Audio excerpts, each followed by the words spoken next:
Assalamualaikum warahmatullahi wabarakatuh. Wilujeng enjing kasadayana urang panjatkeun puji sareng syukur ka Allah Subhanahu wa taala nu atos masihan kesempatan sareng kasehatan. Nu mana urang tiasa patepang rarai di acara ieu. Ibu, bapak, guru anu dipika hormat sareng rerencangan anu dipika cinta. Para wargi anu dipika hormat ku simkuring. Dina waktos ieu abdi bade ngadugikeun pentingna urang ngajaga kesehatan kanggo hirup urang sadaya. Urang sadaya wajib ngajaga kesehatan sareng kebersihan lingkungan.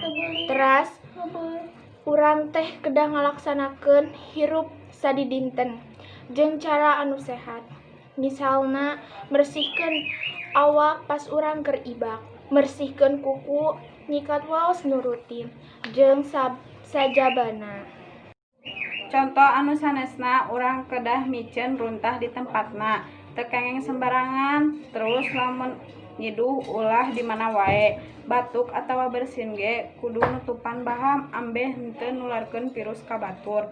Urang teh kedah mika cinta kanu kabersihan diri urang sangkan hate urang geus suci jeung bersih. Lamun urang hoyong janten jalmi anu jag-jag waringkas, urang kedah soson-soson marsihan diri urang sorangan tina sagala kotor nu aya. Bade eta kotor jasmani atanapi kotor rohani. Upami marsihan ka kotor jasmani, urang teh kedah mineng mandi, marsihan lingkungan jeung sagala kotor anu bisa nyebabkeun panyakit di diri urang. Tuluy kumaha lamun bade mersihan kokotor rohani. Carana nyaeta urang kudu ningkatkeun keimanan urang jeung ibadah urang ka Gusti Allah.